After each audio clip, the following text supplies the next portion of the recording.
Hello and welcome. I'm feeling the autumn vibe at the moment. The temperatures are cooling down, the leaves on the early trees have already turned colour and fallen, and the rest of the greenery in the garden is making autumn preparations too. And so I was delighted to see that the latest release from SSS Stamp, their Peace on Earth release, not only includes winter and holiday supplies, but also some autumnal ones too. I pulled out the pumpkin stencil and Thanksgiving dies as an obvious pairing, and this card is part of my Inspired By series because it was inspired by the fabulous clean and simple style of Kathy Zilski, but also from the colours in a home catalogue I was flicking through. This is the autumn catalogue from Cox & Cox, and the colours on this page drew me in. The soft pinks, peachy orange, deep burgundy with occasional navy accent, and the three textured glass tea light holders in particular caught my eye. The three main colours mixed with a rich gold got me thinking, and after all, who says pumpkins can't be pink? I pulled out my dye ink swatches, which are based on Jennifer Maguire's.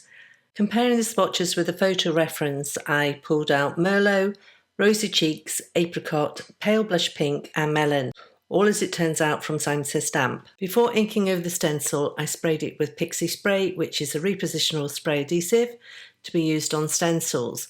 When I want to get really clean, crisp edges to the stenciling, I find a spray adhesive is the way to go and much more reliable than trying to hold everything in place. I pulled out two of my new SSS Stamp brushes to use, a pink one and an orange one. Starting with the pink one, I removed the cap and gently blended the ink over the stencil in small circular motions, letting the soft bristles do their thing and gently massage the ink into the paper. I'm using Neenah Solar White, £110, as I like how sturdy it is. I love to see ink blending videos sped up, and I think the speed helps to show how the inks blend together. However, seeing ink blending at real speed is an eye-opener. This is how slowly I ink blend. Nice and gently, slowly, until I'm happy with the depth of colour. However, we'd be here all day if I left the video at real speed, so here's the rest sped up to show how the colours blend as I move them over the stencil with the brushes.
Once I was happy with the ink blending, I then went to town with splatter, at first with white gouache and then Finetec gold paint.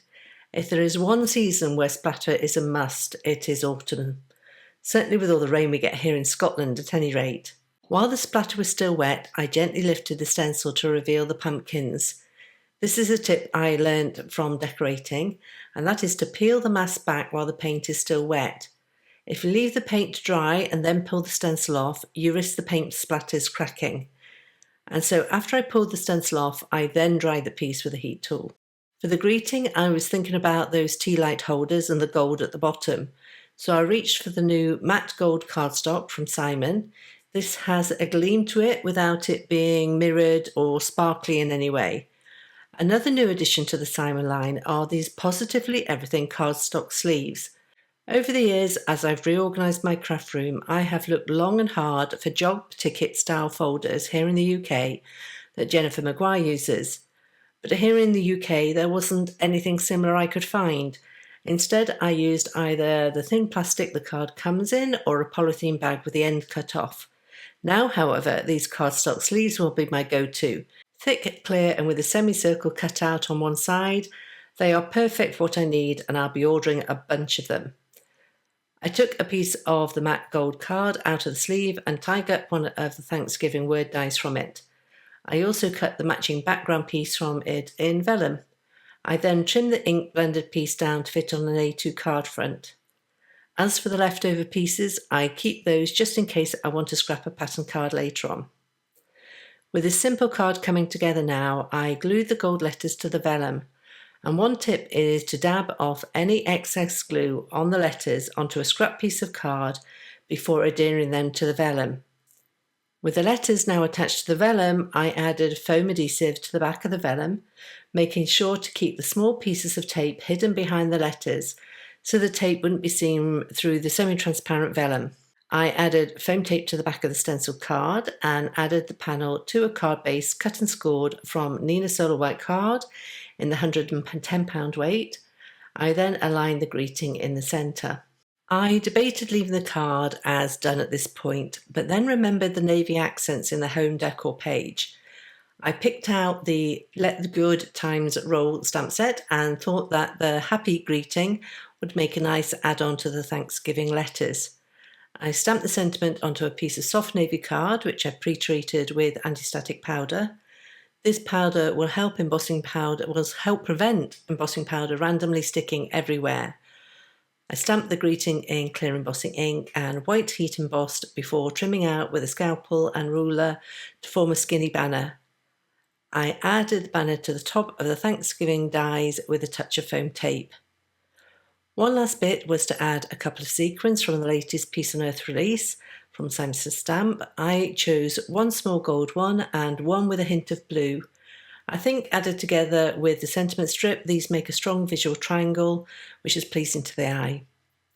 So there you have it, my clean and simple pink pumpkins, inspired by Kathy Zielski and an autumn home catalogue. Okay, that's me for today. Thanks for joining me, and I'll see you next time.